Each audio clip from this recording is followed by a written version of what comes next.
Iran Israel conflict का spill over impact Indian stock market पर दिखाई दे रहा है, स्पेशली ईपीसी और कैपिटल गुड्स कंपनीज पर। Larsen and Toubro, KEC international, Kalpataru projects international जैसे कंपनीज के स्टॉक्स डाउन है।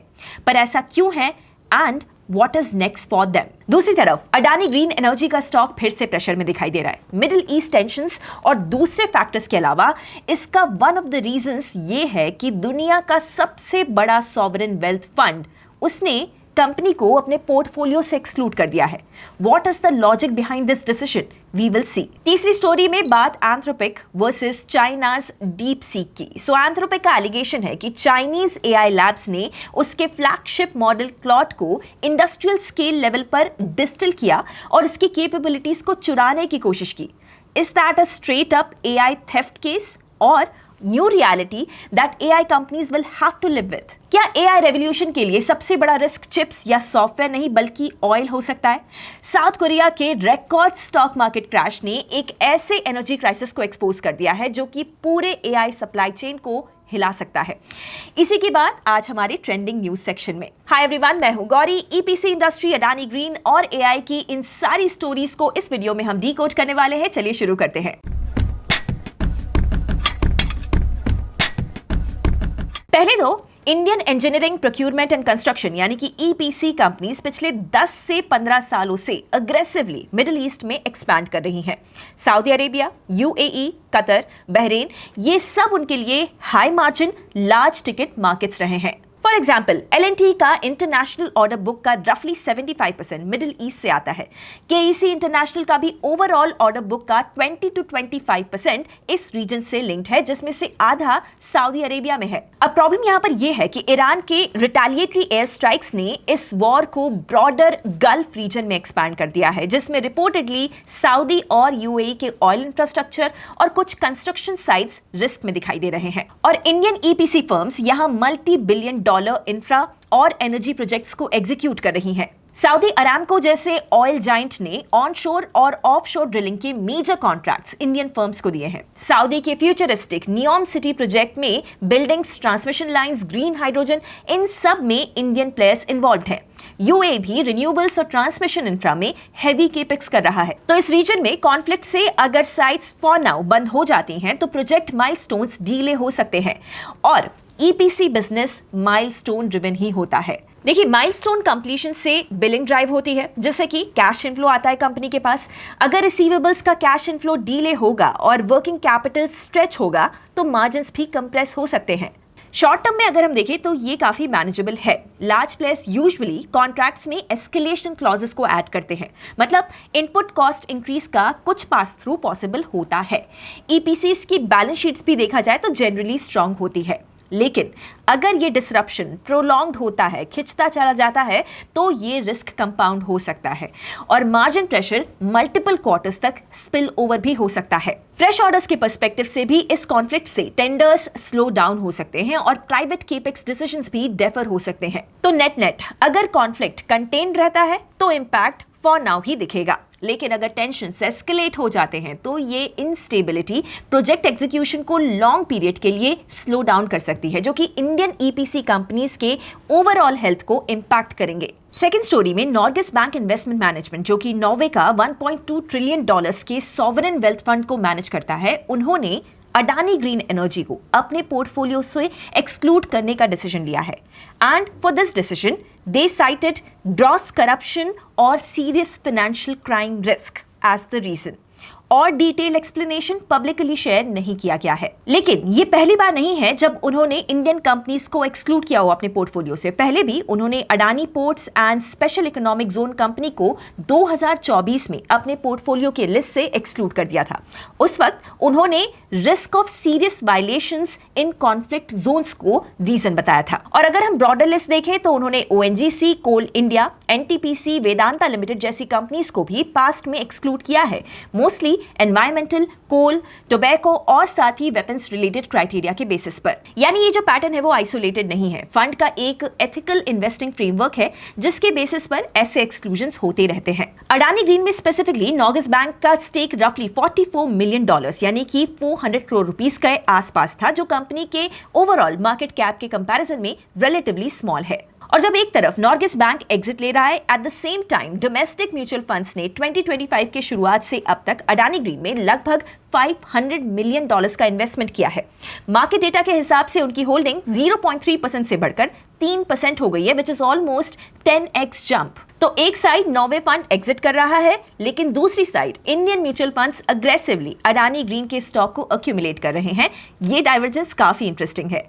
फिर भी ये स्टॉक रेड में है due to majorly perception risk. जब दुनिया का सबसे बड़ा सॉवरेन फंड किसी कंपनी को serious financial crime risk cite करके एक्सक्लूड करता है, तो ग्लोबल इंस्टीट्यूशनल इन्वेस्टर्स कॉशियस हो जाते हैं। सेकेंडली, ये लिक्विडिटी का भी इशू हो सकता है। लार्ज ग्लोबल फंड्स जब सेल करते हैं तो शॉर्ट टर्म सप्लाई प्रेशर में आती है। Even if domestic institutions absorb कर ले, शॉर्ट टर्म वॉलेटिलिटी इनएविटेबल होती है। And thirdly, this is an overhang effect. जब एक कंपनी पे already governance related questions past में रेज हो चुके हों, तो हर नेगेटिव हेडलाइन एम्प्लीफाइड इंपैक्ट डालती है, क्योंकि इन्वेस्टर कॉन्फिडेंस रीबिल्ड होने में टाइम लग सकता है। So while there is a short term pressure due to this investors exit and Middle East tensions, company का मैनेजमेंट अडानी ग्रीन के स्ट्रक्चरल ग्रोथ स्टोरी पे काफी कॉन्फिडेंट दिखाई दे रहा है और मार्केट इवेंचुअली फंडामेंटल्स देखकर मूव करेगा। आज की लास्ट स्टोरी में एंथ्रोपिक ने 3 चाइनीज एआई लैब्स पे सीरियस एलिगेशंस लगाए हैं। एंथ्रोपिक का मॉडल क्लॉड सिलिकॉन वैली के फ्रंटियर एआई मॉडल्स में से एक है और एंथ्रोपिक के हिसाब से चाइना के लैब्स डीपसीक, मिनीमैक्स और मूनशॉट एआई अलेजिडली उस मॉडल को डिस्टिलेशन टेक्निक से रिवर्स इंजीनियर करने की कोशिश कर रहे हैं। नाउ एआई की दुनिया में डिस्टिलेशन एक कॉमन ट्रेनिंग मेथड है, जहां एक बड़े पावरफुल मॉडल से लर्निंग्स लेकर एक छोटा या ऑप्टिमाइज्ड मॉडल ट्रेन किया जाता है। खुद एंथ्रोपिक भी मानता है कि ये widely used and legitimate training method है, लेकिन इशू तो तब आता है जब आपका कंपेटिटर आपके ही मॉडल को इनडायरेक्टली यूज करके अपना मॉडल बिल्ड करे। लीगल एंगल यहाँ पर थोड़ा सा ग्रे है। काफी लीगल एक्सपर्ट्स ये कहते हैं कि जनरेटिव एआई कंपनीज के पास शायद उनके मॉडल आउटपुट्स पर स्ट्रॉन्ग इंटेलेक्चुअल प्रॉपर्टी राइट्स ही नहीं होते हैं। ऑल्सो अगर आउटपुट पब्लिक फेसिंग इंटरफेस से आ रहा है और कोई सिस्टमैटिकली क्वेरीज को पोस्ट करके पैटर्न्स लर्न कर रहा है, तो क्या वो एक्चुअली में थेफ्ट माना जाना चाहिए या सिर्फ अग्रेसिव कॉम्पिटिशन? एंथ्रोपिक का कहना है कि ये उनके प्लेटफॉर्म के टर्म्स ऑफ सर्विसेज के अगेंस्ट है, लेकिन ऑनेस्टली टर्म्स ऑफ सर्विसेज के ब्रीच का लीगल वेट काफी ज्यादा लिमिटेड होता है, स्पेशली जब एआई स्ट्रेटेजिक टेक्नोलॉजी बन चुका हो। फार्मा और म्यूजिक इंडस्ट्रीज इसके बेस्ट एग्जांपल्स हैं। फार्मा इंडस्ट्री में इंडिया ने कभी भी लाइफ सेविंग ड्रग्स पर एब्सोल्यूट मोनोपोली एक्सेप्ट नहीं की। Generics manufacturers alternate process use करके ड्रग्स को रेप्लिकेट करते थे, जो लीगली अलाउड था। कंपल्सरी लाइसेंसिंग भी यूज हुई और बिग फार्मा को इवेंचुअली एडजस्ट करना पड़ा। सिमिलरली म्यूजिक इंडस्ट्री का एग्जांपल भी यहाँ पर नोटेबल है। म्यूजिक पायरेसी को लॉ सूट से एलिमिनेट नहीं किया गया। स्पॉटिफाई जैसे स्ट्रीमिंग प्लेटफॉर्म्स ने म्यूजिक की एक्सेसिबिलिटी को इंप्रूव करके रेवेन्यू मॉडल को शिफ्ट किया। तो सिमिलरली एआई में भी ऐसा डायनामिक डेवलपमेंट हो सकता है। अगर frontier labs, in this case Anthropic, अपने मॉडल से प्रीमियम रेवेन्यू को एक्सट्रैक्ट करने की कोशिश करेंगे, तो डेवलपिंग वर्ल्ड के कंपनीज लाइक डीपसीक और गवर्नमेंट्स के पास उतना ही इंसेंटिव होगा, एक पुश होगा कि वो जो ये गैप है उसको क्लोज करे, चाहे डिस्टिलेशन से, लाइसेंसिंग प्रेशर से या फिर पॉलिसी टूल से। बट यहाँ पर जो रियल रिस्क है वो सिर्फ कमर्शियल नहीं है। चाइनीज लैब्स ने जो किया वही चीज अगर क्रिमिनल्स करते हैं, तो वो एआई मॉडल्स के जो टिपिकल सेफ्टी गार्डरेल्स होते हैं उनको बाईपास करके अनसेफ एआई मॉडल्स को पब्लिक में सर्कुलेट कर सकते हैं, which will do more harm than good. इससे privacy risk, misinformation, autonomous misuse, ये सब एस्केलेट हो सकता है। तो एंथ्रोपिक का कंसर्न कंप्लीटली बेसलेस नहीं है, लेकिन एनफोर्समेंट काफी ज्यादा मुश्किल है। सो एआई कंपनीज को अपना मोट सिर्फ लीगल वॉल के अलावा टेक्निकल काउंटर मेजर्स से भी प्रोटेक्ट करना पड़ेगा, जो लार्ज स्केल एक्सट्रैक्शन को डिटेक्ट और ब्लॉक कर सके।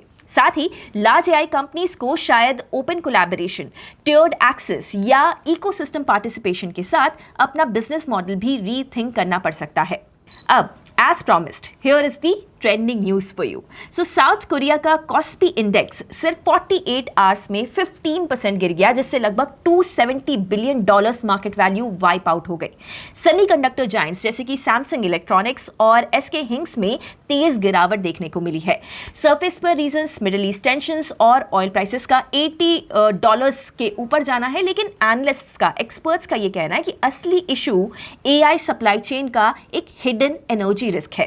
सो global AI infrastructure heavily dependent है हाई बैंडविड्थ मेमोरी और एचबीएम पर, जिसका मेजर प्रोडक्शन साउथ कोरिया में होता है, जहां पर सैमसंग और एसके हिंग्स मिलकर ग्लोबल डीआरएएम का 67% और एचबीएम रेवेन्यू का करीब 80% कंट्रोल करते हैं। अब प्रॉब्लम यहां पर यह है कि साउथ कोरिया अपनी 97% एनर्जी इंपोर्ट करता है, जिसमें से काफी ऑयल और एलएनजी स्ट्रेट ऑफ हॉर्मुज से आता है। अगर ये रूट डिसरप्ट होता है तो एनर्जी प्राइसेस और प्रोडक्शन कॉस्ट्स शार्पली बढ़ सकते हैं और ग्लोबल एआई एक्सपेंशन भी स्लो डाउन हो सकता है। डीआरएएम और एनएएनडी की सिर्फ 2 से 4 हफ्तों की इन्वेंट्री होने की वजह से prolonged disruption could result in production cuts.